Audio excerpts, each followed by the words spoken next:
नमस्कार साथियों, मेरा नाम कालू है और मैं राजस्थान के बालोतरा जिले से कुछ किलोमीटर की दूरी, यही करीब 8 या 9 किलोमीटर की दूरी पर खेड़ गांव का रहने वाले हूं। लेकिन अब मैं गांव को छोड़कर शहर में रहता हूं और मैंने मेरे जीवन के पिछले 20 सालों में काफी बार ट्रक चलाया। इस सफर में मैंने न जाने कितनी रातें सड़कों पर गुजारी हैं, लेकिन वो एक रात जिसने मेरी जिंदगी को पूरी तरह से बदल दिया, उसे मैं कभी नहीं भूल सकता। ये बात उन दिनों की है जब मैं राजस्थान के दूर दराज इलाकों में माल ढोने का काम करता था। मेरी उम्र उस वक्त करीब 40 साल थी।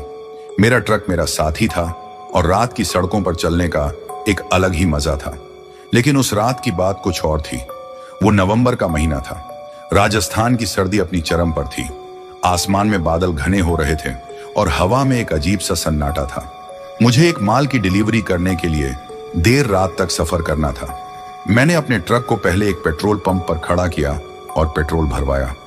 रास्ता काफी लंबा था, इसलिए मैंने सोचा कि शायद रास्ते में कहीं रुकने का मौका मिले या ना मिले, इसलिए मैंने पेट्रोल की एक कैन फालतू भरवा ली और ट्रक में रख ली और मैंने ट्रक को हाईवे की तरफ मोड़ लिया।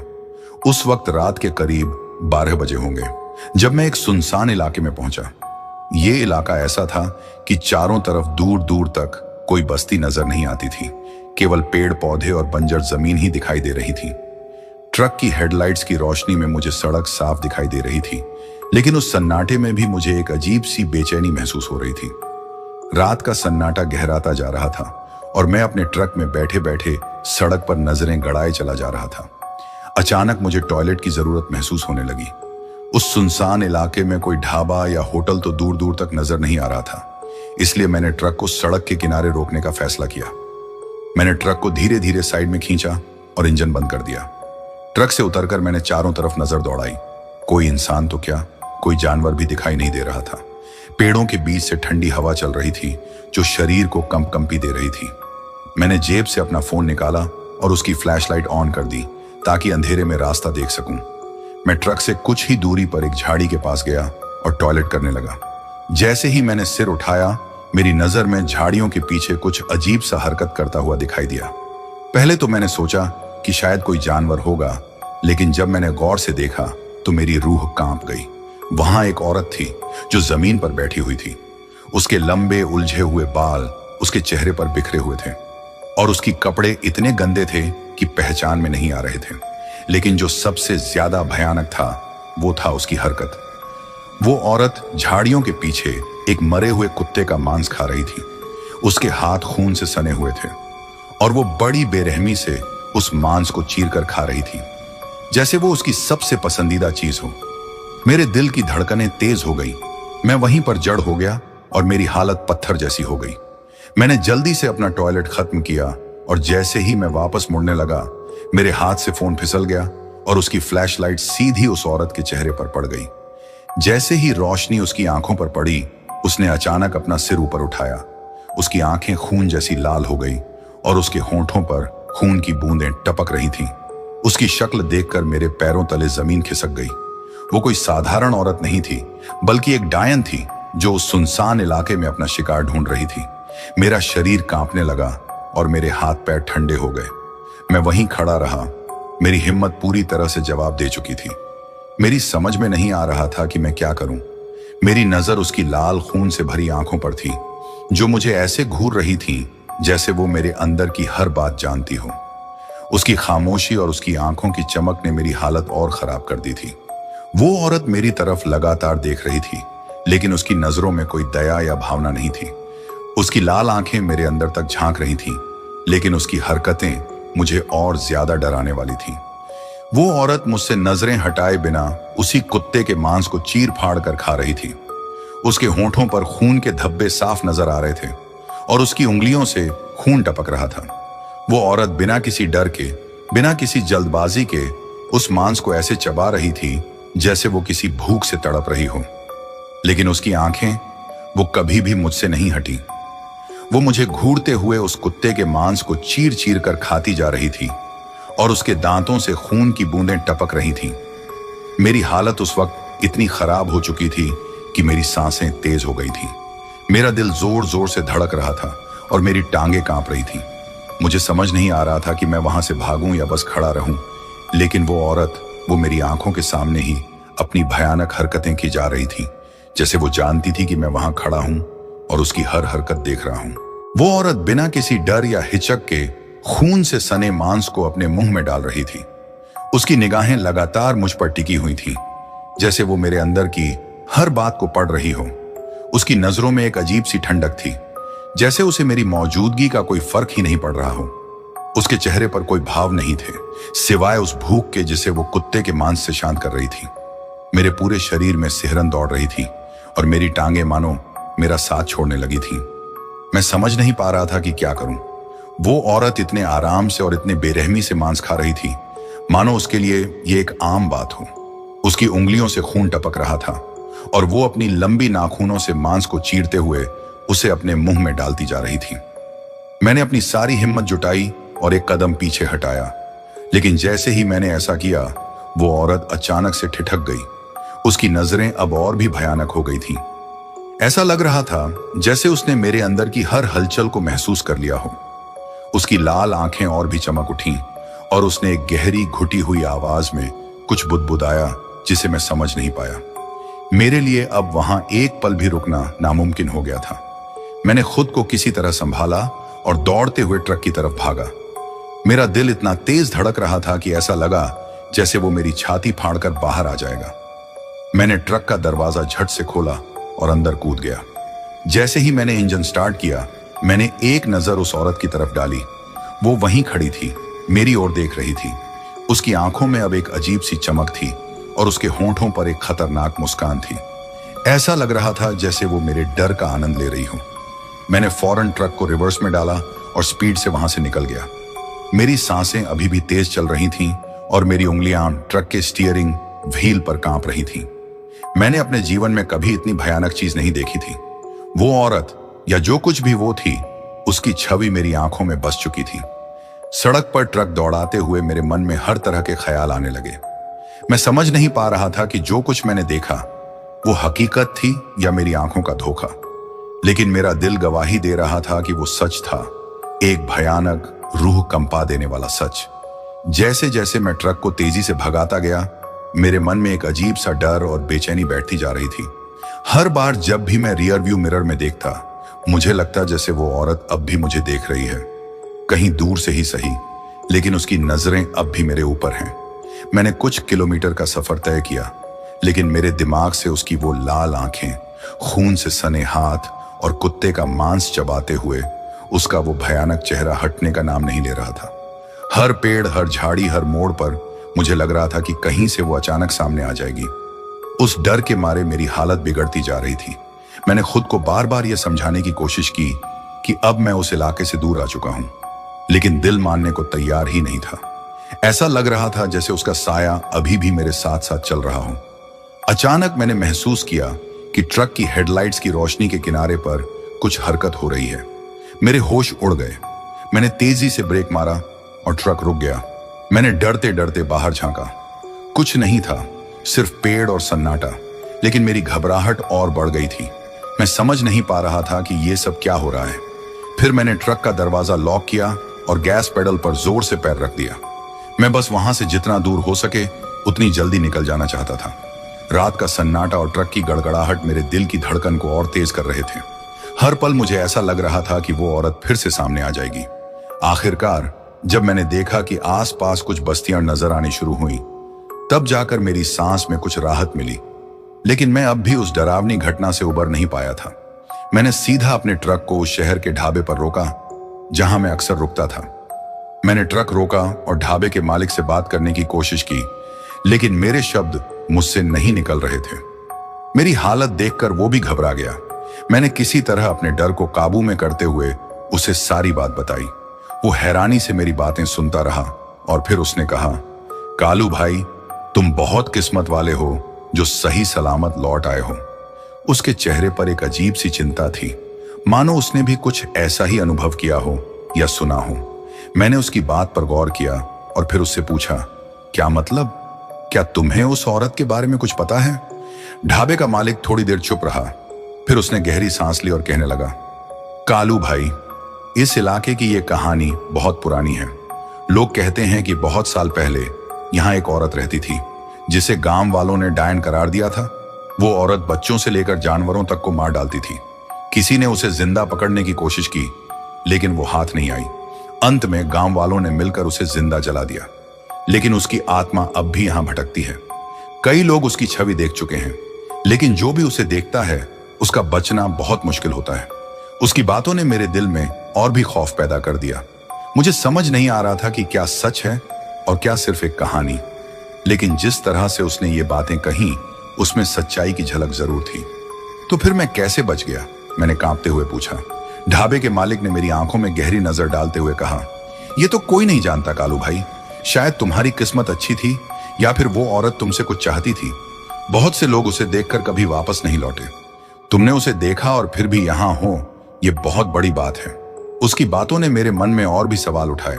मैंने धीरे से पूछा, क्या तुमने भी कभी उस औरत को देखा है? वो थोड़ा चौंका और फिर बोला, हमारे यहाँ कई लोग हैं जिन्होंने उस औरत को देखा है। कुछ ने तो उसका चेहरा देखा और उसके बाद वो कभी वापस नहीं आए। कई बार लोग यहाँ रात बिताने आते हैं और अगर कोई उधर से गुजरता है तो वो औरत की कहानी सुनकर ही भाग जाते हैं। मैंने खुद कई बार उन लोगों को देखा है जो डर के मारे अपनी आंखें बंद कर लेते हैं और बस भाग जाते हैं। मैंने उसके जवाब पर गहरी सोच में डालते हुए कहा, तो क्या हम ये मान सकते हैं कि वो औरत अब भी इस इलाके में भटकती है? उसने सिर झुकाते हुए कहा, बिल्कुल। कई बार लोग बताते हैं कि उन्होंने उस औरत को देखा या उसकी आवाजें सुनी। वो आवाजें बहुत ही अजीब और डरावनी होती हैं। लोग कहते हैं कि अगर कोई भी उस रास्ते पर अकेला जाए तो वो औरत उसे अपनी ओर खींचने की कोशिश करती है। मेरे मन में डर की लहर दौड़ गई। मैंने डरते हुए पूछा, क्या तुमने कभी उसकी आवाजें सुनी हैं या उसे देखा है? उसने गहरी सांस ली और फिर धीरे धीरे बोला, मैंने खुद तो कभी उसे नहीं देखा, लेकिन बहुत बार रात के समय अजीब आवाजें सुनी हैं। कुछ लोग कहते हैं कि उन आवाजों में एक मर्मभेदी चीख और कराहट होती है, जैसे किसी को दर्द हो रहा हो। और अगर तुम उस आवाज के करीब चले जाओ तो वो आवाज अचानक से खामोश हो जाती है, जैसे कोई भयानक चीज तुम्हें देख रही हो और तुम्हें चुप रहने का इशारा कर रही हो। मेरे दिमाग में ये बातें गहराई से बैठ गईं। मेरी आंखों में चिंता और भय था। मैंने कहा, तो ये क्या है? क्या कोई ऐसा तरीका है जिससे हम जान सकें कि वो औरत कहाँ है या क्या चाहती है? उसने सिर झुकाया और फिर धीरे धीरे कहा, कुछ लोग कहते हैं कि अगर तुम उसकी उपस्थिति महसूस करो तो सबसे अच्छा है कि तुम वहां से तुरंत भाग जाओ। उसे समझाने या उसका सामना करने की कोशिश करना अपनी जान को खतरे में डालना है।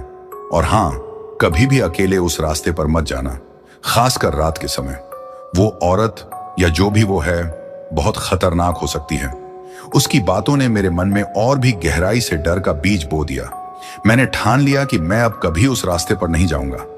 ढाबे के मालिक की सलाह मानते हुए मैंने ट्रक की गति बढ़ा दी और जल्दी से शहर की ओर बढ़ने लगा। रात के अंधेरे में सड़क के दोनों ओर की झाड़ियों और पेड़ों की काली परछाइयां मेरे मन में अजीब सी बेचैनी पैदा कर रही थी। हर मोड़ और हर लहराती हवा के साथ मुझे ऐसा लग रहा था जैसे वो डायन कहीं पास ही छिपी हो और कभी भी सामने आ सकती है। मैंने कोशिश की कि मेरे दिमाग को शांत रखूं, लेकिन उस रात की खौफनाक घटना और ढाबे के मालिक की चेतावनी बार बार मेरे दिमाग में गूंज रही थी। ट्रक की रोशनी में सड़क पर ध्यान केंद्रित करने की कोशिश करते हुए भी मुझे लगता था कि हर पल मैं खतरे के करीब हूं। मैंने शहर के नजदीक पहुंचने की खुशी महसूस की, लेकिन रात की उस भयावह घटना ने मुझे पूरी तरह से हिला दिया था। जब मैं शहर के एक व्यस्त इलाके में पहुंचा तो मेरे दिल की धड़कनें धीरे धीरे सामान्य होने लगी, लेकिन उस रात की घटनाओं की यादें अब भी मेरे मन में ताजा थीं। मैंने ट्रक को एक सुरक्षित पार्किंग में खड़ा किया और खुद को थोड़ा सुकून देने के लिए चाय पीने का सोचा। ढाबे के मालिक की बातों ने मेरे अंदर गहरा असर छोड़ा था। मैंने सोचा कि अगर मैं कभी उस रास्ते पर दोबारा गया तो वो औरत मेरे पीछे हो सकती है, और इससे बेहतर है कि मैं भविष्य में उस रास्ते से पूरी तरह दूर रहूं। चाय पीते वक्त मैंने अपने दिमाग को शांत करने की कोशिश की, लेकिन रात की घटना बार बार मेरे दिमाग में घूम रही थी। मैंने सोचा कि ढाबे के मालिक के शब्द सही थे। अगर मैं अपनी जान बचाना चाहता हूं तो मुझे उस रास्ते पर कभी नहीं जाना चाहिए। जब मैंने ट्रक में वापस आकर गहरी सांस ली तो मुझे महसूस हुआ कि मेरा शरीर अभी भी थका हुआ था। रात का अनुभव इतना भयानक था कि उसने मुझे मानसिक और शारीरिक दोनों ही रूपों में थका दिया था। मैं जितना जल्दी हो सके घर पहुंचना चाहता था ताकि इस भयावह रात की यादों से दूर हो सकूं। मैंने ट्रक स्टार्ट किया और धीरे धीरे घर की ओर रवाना हो गया। जैसे ही मैं शहर की सीमा में दाखिल हुआ, मुझे थोड़ा सुकून मिला, लेकिन रात की घटना की भयावहता अब भी मेरे साथ थी। मैंने खुद को बार बार तसल्ली देने की कोशिश की कि अब सब ठीक है, लेकिन मेरे मन में डर की लहरें अब भी महसूस हो रही थीं। जब मैं घर पहुंचा तो मेरी पत्नी और परिवार ने मेरी चिंता देखी। मैंने उन्हें रात की घटनाओं के बारे में नहीं बताया, लेकिन उनके चेहरे पर चिंता की झलक देखकर मैंने सोचा कि शायद उन्हें भी कुछ महसूस हुआ होगा। मैंने सबको सांत्वना दी और रात की खौफनाक कहानी को छुपाने की कोशिश की ताकि उन्हें और चिंता ना हो।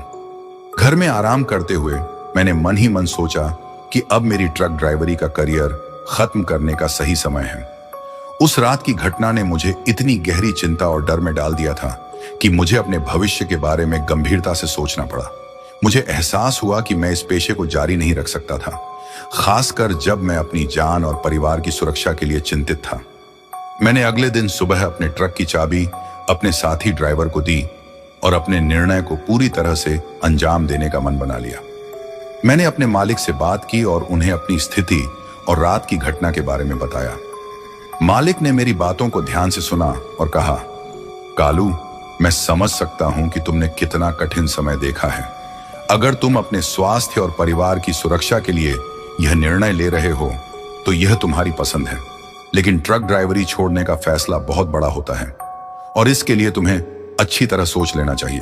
उसकी बातों को सुनते हुए मैंने सिर झुकाया और कहा, साहब, मैं पूरी तरह से समझता हूं, लेकिन उस रात की घटना ने मुझे बहुत डरा दिया है।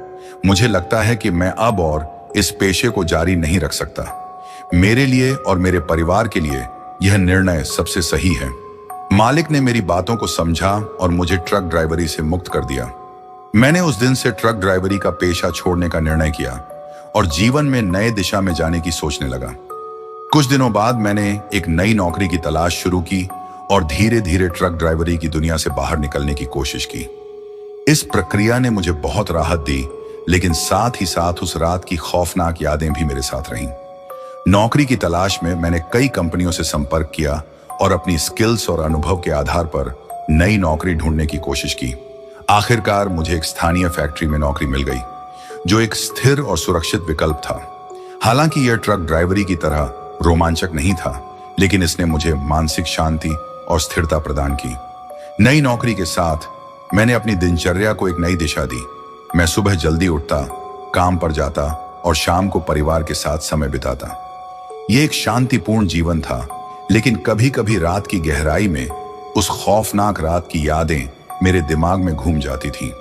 जब भी रात का अंधेरा घिरता, मैं खुद को सतर्क रखता और अपने आसपास के वातावरण पर ध्यान देता। मैं कभी कभी अपने परिवार को भी उन खौफनाक घटनाओं के बारे में बताता ताकि वे भी सतर्क रहें। हालांकि मैंने उन्हें पूरी घटना नहीं बताई, लेकिन इतना जरूर बताया कि वे सतर्क रहें और सुरक्षित रहें।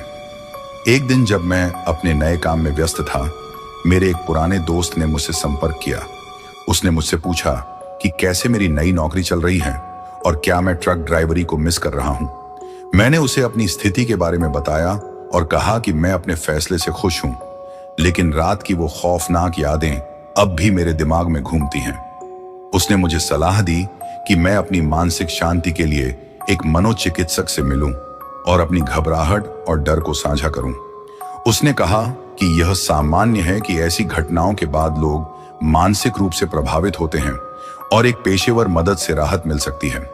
मैंने उसकी सलाह मानी और एक मनोचिकित्सक से संपर्क किया।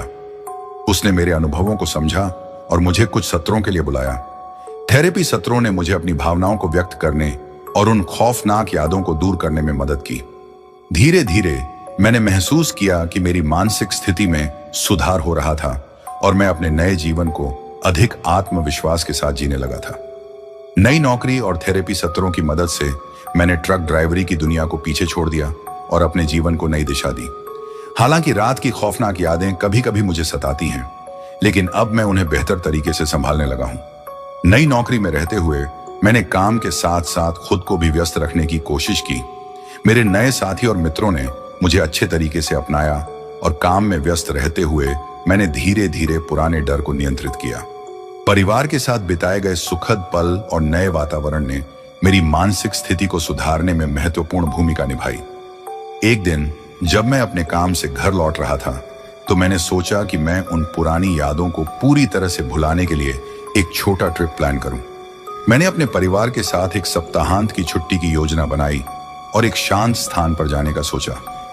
हमने एक सुंदर हिल स्टेशन चुना जहां हम आराम कर सकते थे और एक नई शुरुआत कर सकते थे। हिल स्टेशन की प्राकृतिक सुंदरता और ताजगी ने मेरी आत्मा को ताजगी दी और रात की खौफनाक यादें कुछ हद तक पीछे छूट गईं। वहां की शांत वायुमंडल ने मुझे मानसिक शांति दी और मैं महसूस करने लगा कि मैं अपनी पुरानी समस्याओं से उबर रहा हूं। हिल स्टेशन पर बिताए गए दिनों ने मेरे मन को काफी शांति दी। सुबह की ताजगी और ठंडी हवा ने मुझे पूरी तरह से सुकून का एहसास कराया। परिवार के साथ समय बिताने और प्राकृतिक सौंदर्य का आनंद लेने से मुझे महसूस हुआ कि मैं अपने भीतर के डर और तनाव को काफी हद तक कम कर चुका हूं। हमें वहां के पहाड़ी रास्तों पर ट्रैकिंग करने का मौका मिला और प्रकृति के करीब रहकर मेरे मन को बहुत सुकून मिला। हमने सुबह की ठंडी हवा में चाय पी और शाम को आग के चारों ओर बैठकर बातों का आनंद लिया। इस तरह के पल ने मुझे आत्मिक ताजगी दी और मेरी पुरानी यादों की घातक छाया को कुछ हद तक कम कर दिया। हिल स्टेशन की यात्रा ने मुझे यह समझने में मदद की कि प्राकृतिक सौंदर्य और सकारात्मक वातावरण कितने महत्वपूर्ण होते हैं। जब हम शहर लौटे तो मुझे लगा कि मैं पहले से कहीं ज्यादा मजबूत और संतुलित हूं। मैंने महसूस किया कि जीवन में संतुलन और मानसिक शांति बनाए रखना कितना महत्वपूर्ण है और इस यात्रा ने मुझे यह सिखाया कि खुद को ठीक करने के लिए कभी कभी एक बदलाव की जरूरत होती है। घर लौटने के बाद मैंने अपने नियमित जीवन को एक नई ऊर्जा के साथ जीने का प्रयास किया। काम में व्यस्त रहते हुए मैंने अपनी दिनचर्या में छोटे छोटे बदलाव किए जो मुझे मानसिक शांति देने में मददगार साबित हुए। मैंने आत्म देखभाल को प्राथमिकता दी और नियमित व्यायाम और ध्यान को अपनी दिनचर्या में शामिल किया। हिल स्टेशन की यात्रा ने मेरे जीवन को एक नई दिशा दी और मुझे यह सिखाया कि कठिन परिस्थितियों का सामना करने के लिए खुद को मानसिक रूप से मजबूत बनाना कितना महत्वपूर्ण है। अब जब भी मैं जीवन की चुनौतियों का सामना करता हूं, मैं उन सकारात्मक अनुभवों की याद करता हूं जो मैंने वहां प्राप्त किए थे। उस यात्रा ने मेरी सोच को बदल दिया और मुझे विश्वास दिलाया कि सकारात्मक बदलाव और मानसिक शांति के साथ हम किसी भी कठिनाई को पार कर सकते हैं। मैं अब अधिक आत्मविश्वास के साथ अपने भविष्य की ओर देखता हूं और मेरे पिछले डर और तनाव धीरे धीरे भुलाए जा रहे हैं। तो दोस्तों, आज की ये कहानी आपको कैसी लगी कमेंट करके हमें जरूर बताएं।